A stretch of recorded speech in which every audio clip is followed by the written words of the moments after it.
friends, my name is Aimée and I wanted to share a little bit about the 2 dance workshops that I will be teaching next month on Oahu in Hawaii. So they're happening on July 6th and July 13th, which are both Saturdays, and they're being sponsored by the Middle Eastern Dance Association of Hawaii. And so thank you so much for sponsoring me. And also I have some questions here sent. So thank you so much, Sammy, for these questions. So maybe I can answer some questions and you guys can get to know me a little bit more. So what is my connection to Hawaii? So I actually grew up in Hawaii and until I was 18 years old. And then after that, I moved to Olympia, Washington and lived between there and Seattle, Washington for about 10 years, where I joined an Indian dance company and was part of the company and was an instructor as well in the company and taught some of the beginning dancers, and traveled to India with the company and performed and trained. And so yes, I was there for 10 years, and then after I moved to Okinawa, Japan, where I'm currently living now for the past 7-8 years. So yes, I'm so excited to talking a little bit about the workshops that are going to happen next month. The first workshop is a technique-based workshop where we're going to work on technique and a lot of strength training exercises to really help you create clarity. And all of the things that are going to be covered in the first workshop are going to carry into the second workshop. And so the second workshop is a choreography that I created to the beautiful song Jamila by John Bilezikian. I hope I'm pronouncing his last name correctly. Just a beautiful piece of music. I've always wanted to create something to it. So it's in American cabaret style, and so yes, I'm going to share that choreography with you. So if you take the first workshop, it'll really help you a lot with the second workshop, because a lot of what I'm going to be teaching in the first workshop will be in the actual choreography. So it's recommended to take both if you can. So next question is, how did you start belly dancing? So I started belly dancing at, and I always forget which age, I believe it was 15 or 16, like right in the middle of there. And it was just really random. One of my friends, shout out to my friend Teal, we were in high school, like first year of high school, maybe like right in the beginning of high school. And she asked me, hey, do you want to go to a belly dance class? And my reply was, what's that? Like, I had no idea what it was. First time I ever heard about it. And so yeah, I hadn't known about it, but I had always been a dancer my whole life since I could walk. I had always loved hula, and when you grow up in Hawaii, you have to take hula classes just at your normal school. But I would always take it to the next level, and I would practice at home and practice after school, and I could hardly eat. I remember I could hardly eat my lunch at school because I was so excited if hula was the next class. So yeah, it was just something I was obsessed with always. And then later, right before high school, I joined a very strict, disciplined hula school, a halau. And that was really my first experience really learning discipline in dance and developing that muscle memory, and yeah, just really creating discipline. And I just loved it. So yeah, I had been a dancer before I had belly danced. So when I actually took my first belly dance class, I just loved it. It was so me. It was more me than the hula that I had been taking my whole life. So yeah, I stopped the hula school, the halau that I had been a part of, and I just full-time went into the belly dance class.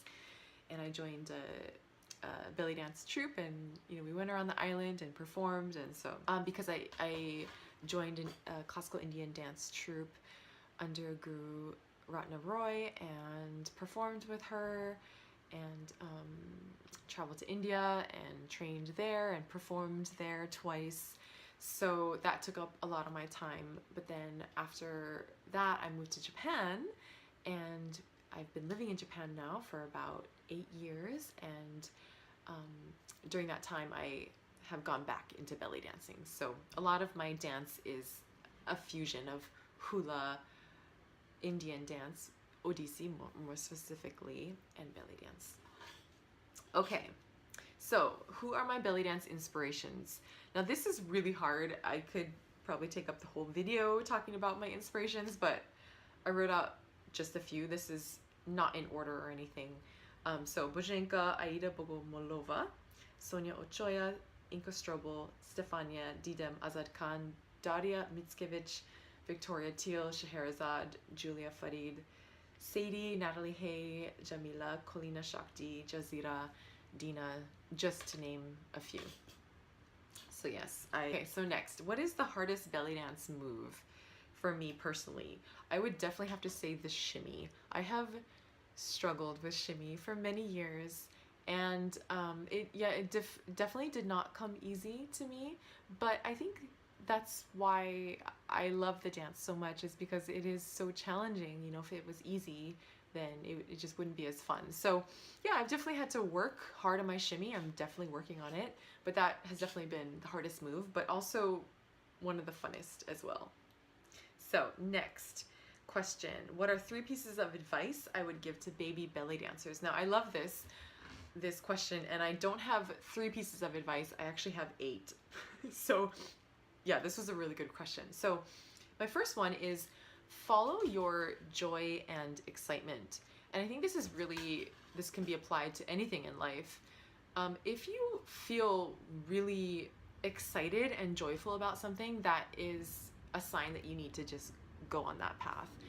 For example, if you are seeing belly dance for the first time, maybe it's in a restaurant, you're seeing a dancer, maybe you're walking by a class and you're seeing that, and you're just struck by how beautiful it is, and you just feel that in every cell of your body that you need to do that, then you need to definitely do that.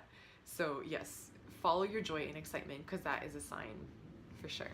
So my next piece of advice is, find a way to make your home practice sustainable, and yes, definitely bring it home. You cannot only learn dance in class, even if you're taking more than once a week. You really have to develop a home practice as well. So if you can find a way to just create that home practice. So for example, I like to put on some music, and it doesn't have to always be belly dance music. It can be anything that is inspiring you to move, and put that on and just get into the zone. Don't even put a time limit on it, and just practice the moves that you learned in class, and then slowly you'll make up your own versions of those moves, and it'll just really become your own. You'll be able to digest and make the dance your own and bring it into your body. So definitely develop a home practice. Very important. The next piece of advice is to study with as many different teachers as you can. I really feel strongly about this, especially living in Japan, where I do see some emphasis on sticking with only one sensei, which I think can be a little bit dangerous, because when you are studying with a teacher, you can take on their positive and if on the other hand, if you decide to study with many different instructors, then you can begin to pick and choose, to keep what really resonates with you, and then to leave what doesn't resonate with you. So, and that will also lead into developing your own personal style, which is so exciting, and which should be the goal as well.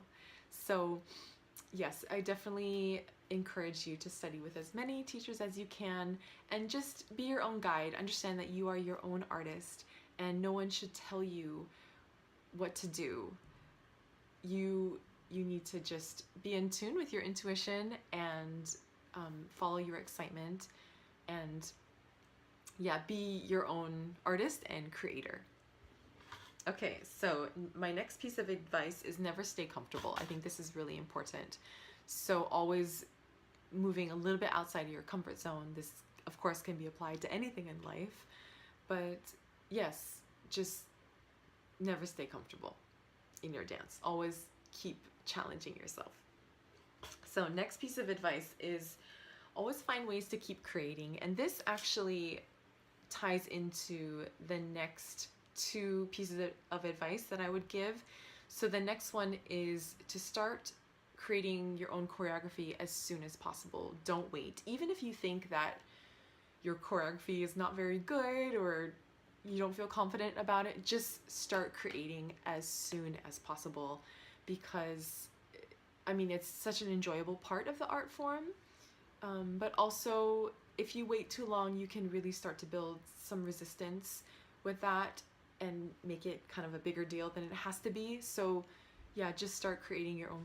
Watch dancers on YouTube and of course live as well that really inspire you, and see what resonates with you with how they create choreography, and yeah, let that be your teacher as well. So yeah, definitely definitely start making your own choreography as soon as possible.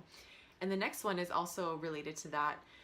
Start dancing solos as soon as you can. So also, if I believe that if you wait too long, you can build resistance as well with that. So I am really thankful to my first belly dance teacher, Mercedes Foster, because she threw me on stage so soon.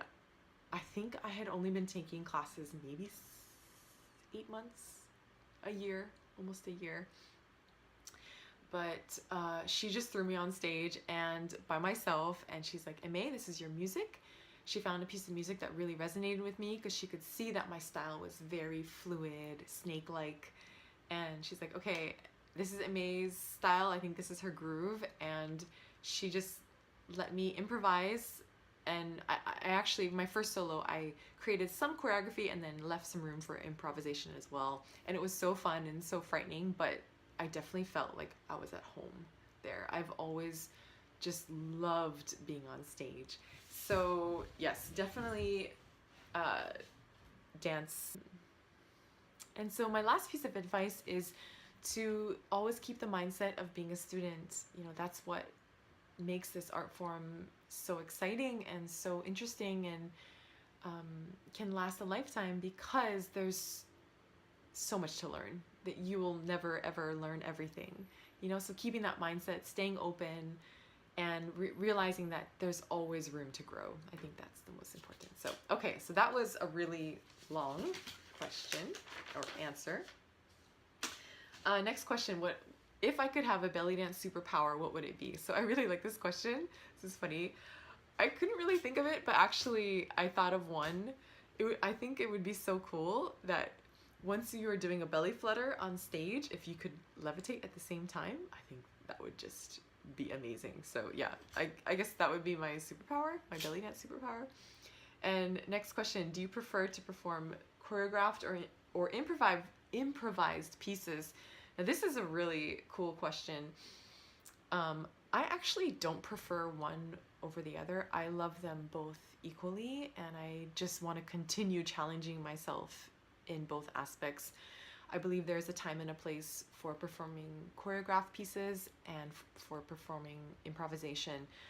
Improvisation can be so exciting and exhilarating and frightening at the same time, because you really have to let go of ego and just be a channel and just be free and open. And I love that feeling of just not knowing really what's going to come next and just feeling it. And so also with choreography, I love that aspect too, because there is also an aspect of freedom too. Once you've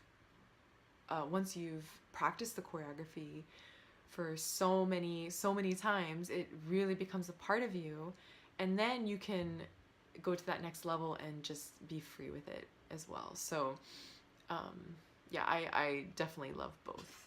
So last question, which is the funniest. When presented with Neapolitan ice cream, what do I prefer? This actually reminds me of a memory of a birthday party that my mom put on for me. I forget what age I was. I think I was pretty young, and I thought she was the coolest mom ever because she didn't scoop out the ice cream like a normal parent. She's like, okay, honey, we're gonna just cut it up and just have fun with it. So she ripped open the whole Neapolitan ice cream box and just started cutting it like a cake and then served it to all my friends. And I just thought that was like the coolest thing ever. I was like, I have the coolest mom ever. So that's like a funny memory. I know I'm not answering the question, but that was something that came up. I'm really hungry now. So anyway, that is the questions, and I'm so excited to meet the dancers in Hawaii, to see old faces, old friends, and to meet new faces. And yes, comment below if you have any questions at all. I'll put all links below to the workshops. And yes, I'm just so excited to share what I love with all of you and to learn from you as well. So thank you so much.